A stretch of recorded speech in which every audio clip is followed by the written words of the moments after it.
Bonjour tout le monde et bienvenue dans la Panzer Division Aero. Je suis ravi de vous retrouver aujourd'hui pour vous proposer un petit tutoriel sur la peinture et le vieillissement d'un moteur. Je vous conseille d'augmenter le niveau de détail en vous aidant de photographies d'engins survivants pour ajouter les câbles électriques, les gaines, les tuyaux à partir de fils de fer, de fils de soudure et de scratch pour obtenir une pièce la plus réaliste possible. La première étape est d'utiliser un apprêt spécifique pour les pièces métalliques. Je vous recommande celui de chez VMS qui est très agréable à travailler à l'aérographe, puis je passe plusieurs couches fines d'apprêt noir de chez Hamo, alors n'essayez jamais de recouvrir en une seule fois votre pièce pour préserver le travail de détaillage. Je commence par la couleur de base, un rod brown que j'applique sur l'ensemble du moteur. Je concentre un peu moins de peinture sur certaines zones en profitant de la couleur noire pour reproduire quelques ombres. Puis je reprends certains détails et volumes avec une couleur un peu plus claire, un rod brown light pour apporter quelques éclaircies à mon moteur. Je termine en protégeant ma peinture par 2 couches de vernis mat de chez VMS, puis je laisse sécher une journée. Je poursuis avec la technique du fluide de décaillage. J'applique 2 couches du produit de chez VMS en laissant bien sécher entre chaque couche.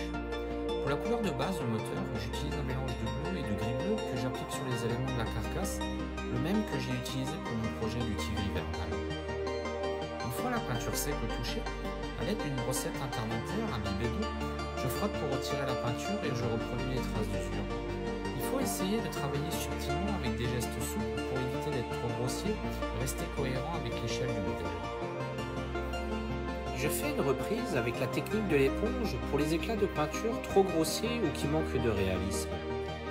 Je commence par la couleur bleue que j'ai utilisée précédemment.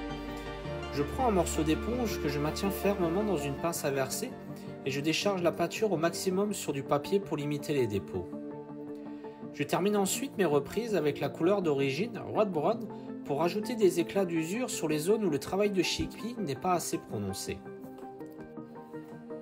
Je peins les détails aux acryliques avec un pinceau très fin en commençant par la couleur noir mat pour le dessus du capot moteur, les câbles électriques, les tuyaux et les flexibles. Je continue ensuite avec la couleur aluminium pour peindre les bouchons, les attaches de la tuyauterie et certains éléments du moteur mécanique et électrique en m'aidant de photographies d'engins survivants. Pour terminer, je fais un mélange de couleur aluminium et de laiton pour obtenir une couleur cuivrée un peu usée pour peindre les durites et les pales du ventilateur. Pour l'échappement du moteur, j'utilise les produits de la gamme Urust de chez Hamo. Il s'agit d'une peinture épaisse chargée de particules de fer directement prêt à l'emploi. Il suffit juste de bien remuer le pot et d'appliquer le produit en plusieurs couches pour recouvrir la pièce en question que vous voulez traiter. Puis une fois sec, j'utilise les 2 réactifs que j'applique successivement pour faire oxyder les particules de fer et créer les effets de rouille. La réaction est très rapide, ça ne prend que quelques minutes. Je termine mon travail de peinture en le protégeant une nouvelle fois avec une couche de vernis mat de chez VMS. Je pioche dans une décalcomanie supplémentaire de chez Quinta Studio les petites pancartes de signalisation que je vais coller sur le moteur.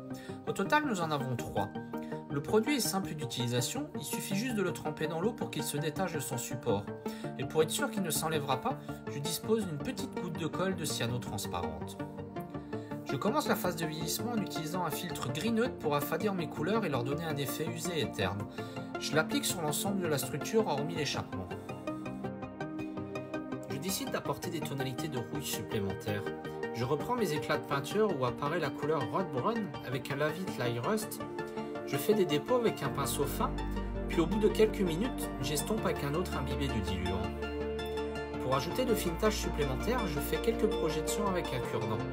Pensez bien à décharger le pinceau sur du papier avant d'attaquer la maquette pour avoir de fines gouttes projetées sur le moteur. Les détails sont rehaussés avec un Lavit de localisé de couleur noire. J'applique le produit dans les coins et les creux, puis après séchage, j'efface le surplus avec de l'essence F. Le compartiment moteur n'est pas forcément étanche, ce qui peut laisser la terre et la poussière rentrer dedans. Je réalise des dépôts sous forme de Lavit localisé avec un produit de la gamme Nature Effect très dilué sur les zones les plus profondes du moteur. Je représente les traces de saleté avec un cure-dent et un pinceau plat en faisant des projections de Lavit localisé de couleur noire sur l'ensemble de mon moteur. Puis je protège l'intégralité de mon travail avec une dernière couche de vernis mat de chez VMS. Les traces d'huile sont faites avec le produit French Enjoy Oil autour des bouchons que j'applique avec un pinceau et sur les parties du moteur susceptibles d'en accueillir. Pour les traces de graisse, j'utilise un mélange de pigment noir et d'huile de vasine que je tapote sur le bac de récupération en dessous du moteur et sur d'autres parties en m'aidant de photographies. Je termine aussi avec quelques projections pour ajouter quelques traces de façon aléatoire. Je conclus avec un crayon de couleur gunmetal pour reprendre les parties saillantes et donner un dernier effet d'usure sur les pièces métalliques.